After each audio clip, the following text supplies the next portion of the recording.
Milwaukee up there. No, he finna get another one. Finna get another mic. Milwaukee, you can't be on the podium.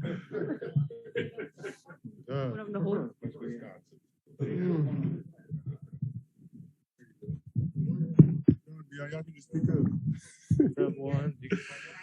No. I'm still 90. I don't know about what bro do. I'm still 90 seconds in this. You got time with it? What? They be taking too long, bro. They be having long conversations. For each of you, just you guys had 2 days off, so to speak. What are the pros and cons of having a time off, and was it able to sort of let you decompress a little bit? Yeah, having days off is some of the pros is get the rest. When you play those series, a game every other day, and you're traveling most of the days, there's not a lot of time to get your body together. But having 2 days off and a week until we play, everybody get their mind right, able to focus and get their body back to where they want to get it to.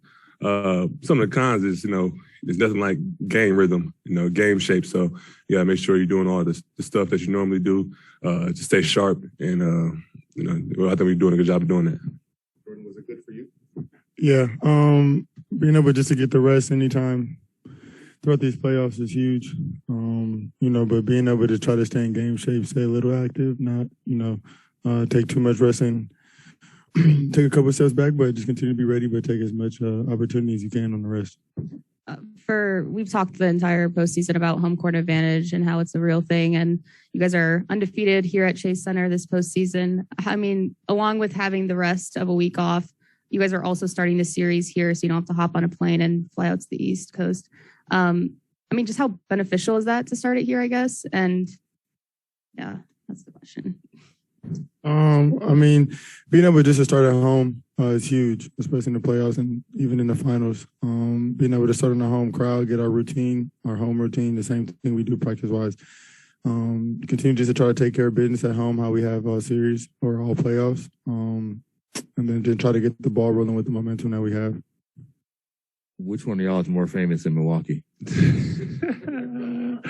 I don't know. Jordan Poole hot right now. He got his own street. Stop it. He got his own street. I'm trying to be like him. He hot right now. Nah, I don't got no street. Man. Once he get paid, he can probably buy me a street. So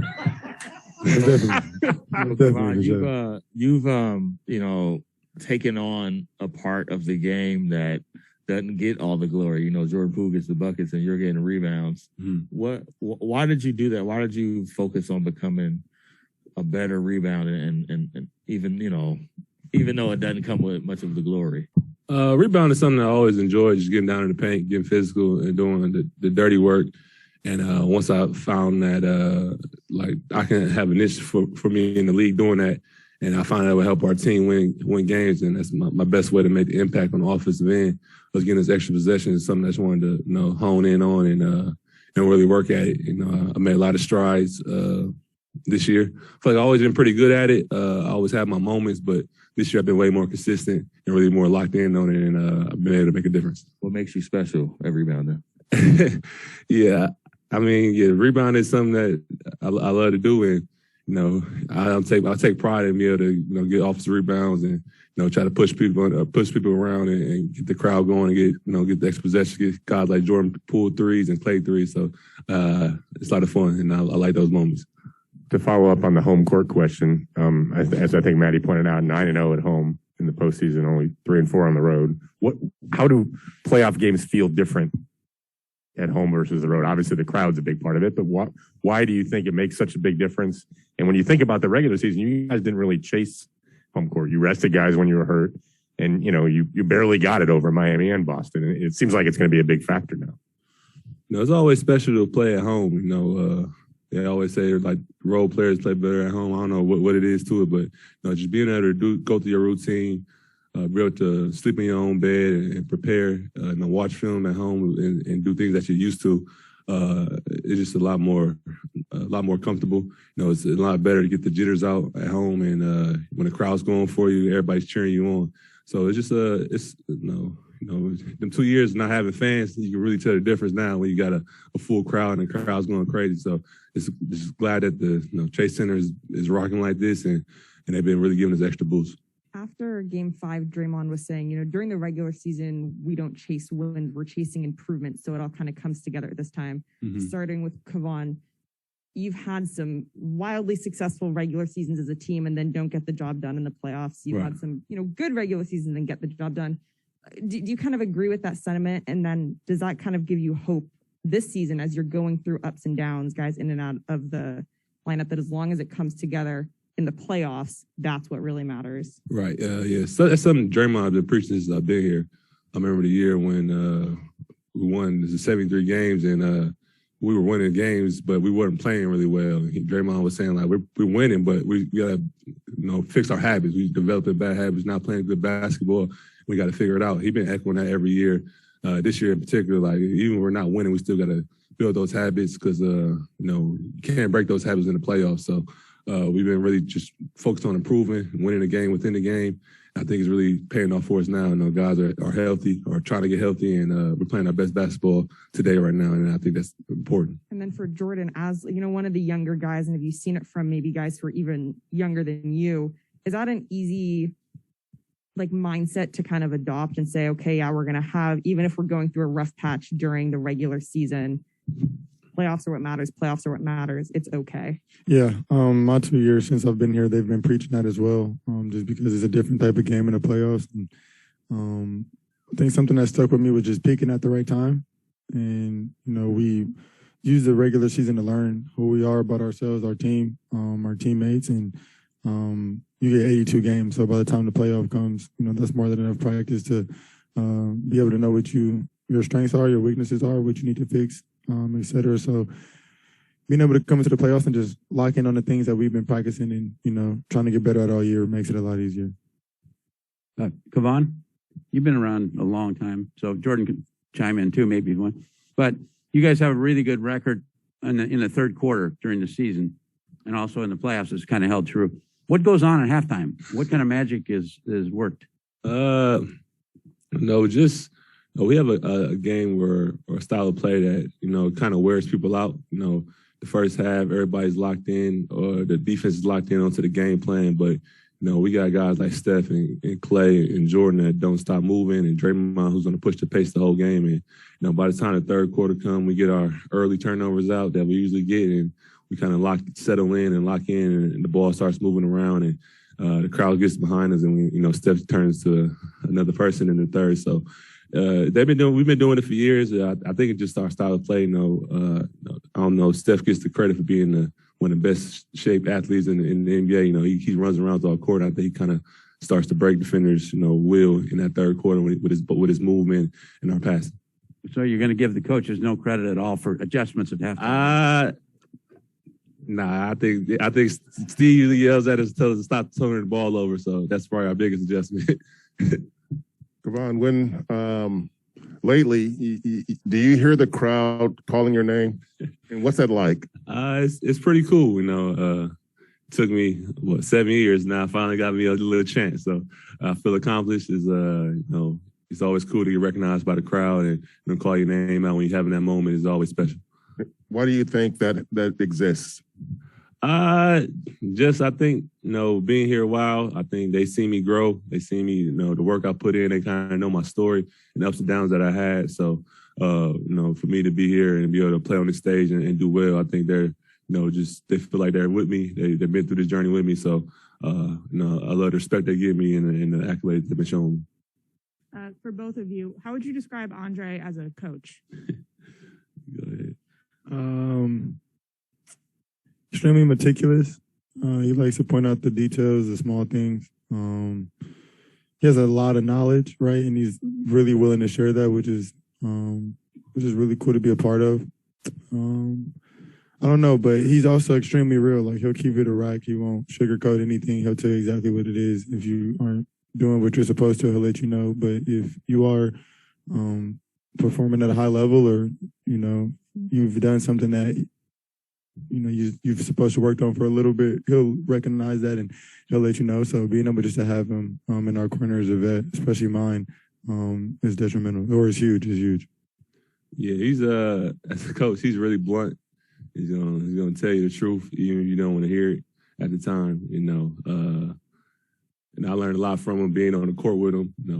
He's gonna make sure that that you get it down, and he's really, like he said, he's really huge on the details and all the small things that you might not think is that big, but in the winning moments and in time in the playoffs, those small things are probably the most important, especially for guys like us who's playing a role. So I think he's done a great job of teaching our guys the details and the small things, and he's been a huge locker room presence for our team. Just a follow-up, when you say he's really blunt, is there a moment where he sort of stunned you with how blunt? No, he was blunt the first day I met him, so I mean, nothing surprised me. So the first thing he ever told me was go get us some donuts, and that was pretty blunt to me. So I mean, that's just who he is. I guess for both of you, maybe Kevon first because you were here before 2 seasons ago. But when you guys had the worst record in the league, a lot of teams that would tear them apart. You bicker, you get frustrated. But you guys here 2 years later are back in the finals. Right. And obviously you knew Clay was out, Steph was out. There's reasons for that. But still, as an organization, how do you think you sort of navigated everything that comes with having the worst record in the league and to get back here just 2 years later? I give a lot of credit to, Steve and Bob, and, they brought guys in the locker room that still fit our culture and our personality. They never even when we were losing, they didn't change, overhaul everything. They stuck to our game plan of the people fitting the scheme, and the environment was still the same. Even though we were losing, the environment was still fun. It was still fun to come to work. It was a lot of things going on. Then you still got Draymond and Steph and Clay are still around, so they're still setting that culture of, even if we're losing, they're going to be in there working hard. They're attacking rehab hard, and we got examples like that who walk around carrying excellence. You got to rise to the occasion. Even when we're losing, when you're in the bench guy or middle of the pack, you can't. If them guys not complaining, you can't complain either. They did a good job of setting the order and keeping everybody in line. And can you maybe define? I mean, culture is a word that's easy for all of us to throw around. Right. What does it mean to you? You mentioned the work ethic, obviously, but right. What's distinctive or unique about the Warriors culture that got you through all that? I mean, we the way we play is the way the locker room is: fast, loose, discipline. Everybody in the locker room is having fun. Everybody can put their input in, and as long as you work, you're able to enjoy what we're doing. There's gonna be music playing. It's gonna be guys joking around as long as you're working. Now, if you stop working, they're gonna call you out and hold you accountable about it. But it's still always gonna be a lot of fun. In the bench guys can give input. The starters can give input. The coaches kind of let the players have a say, and I think that's probably the biggest thing with our culture. We always talk about playing with a joy, and I think that joy never left. And that's probably the biggest thing. Sorry, one last follow-up, Jordan. What was that year like for you? I mean, you come to the team that's been to the finals 5 years in a row, this powerhouse, and suddenly, because of injuries or whatever, you have the worst record in the league. And to stand here now 2 years later in the finals, how do you look back on that season? Yeah, it was a bit different. Obviously, I didn't know what to expect coming in.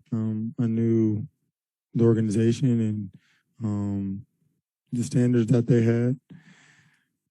But obviously with Steph going down and Clay being out and having a couple of different players, just the best thing I could do was try to learn more so about the culture than anything, because obviously there were moving pieces. I think there's so many people that were moved my first 2 years here. And even though it was rough, like Looney said, we continued to have a joy. Right, and you came in and you worked, and we weren't only building for that season or the next season. We were building for this moment right here, and the guys who were still around and having an impact on the work that we did daily just showed us that there was a bigger picture ahead. It wasn't just worried about that season or this season afterwards, and it's amazing to be a part of now because this is kind of what I felt since day one, being able to have guys like Looney and Draymond and Clay and Steph around all the time. They were, telling us what we were preparing for. It wasn't like they didn't know. They knew exactly what it was. It was just a matter of time before we got back to where we wanted to be.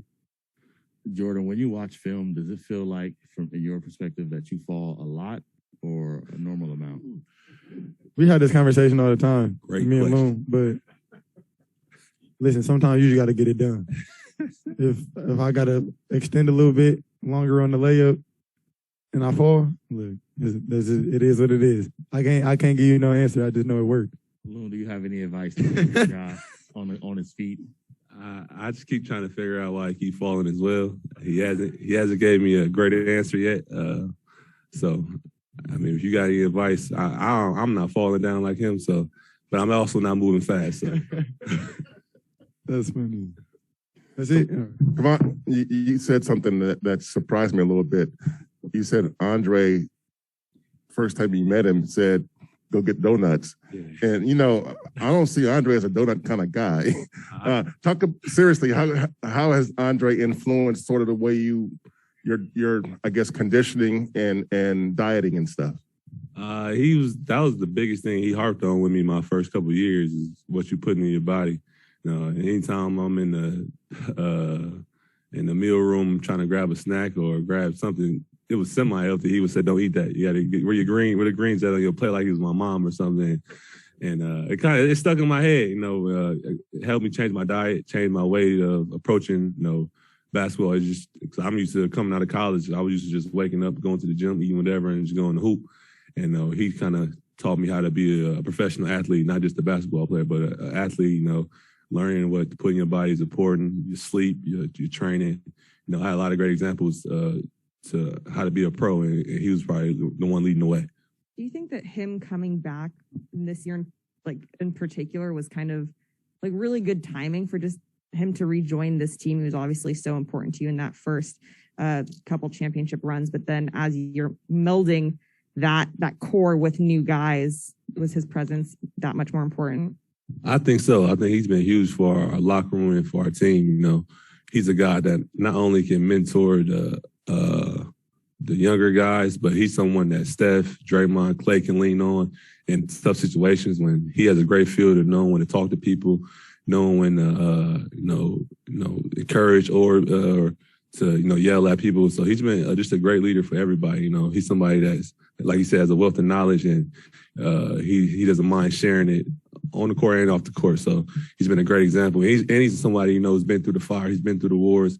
He has accomplishment. We know he can play at a high level. And, when you got somebody like that that's battle tested, giving you advice, you tend to listen more. So I think, him being able to bridge the gap for everybody has been huge. With him around, Steph and Draymond and Clay don't have to worry as much about having to teach the younger guys. He can just fill into that role and help everybody out. Great. I'll let you go. You're good. Thank you. Appreciate that.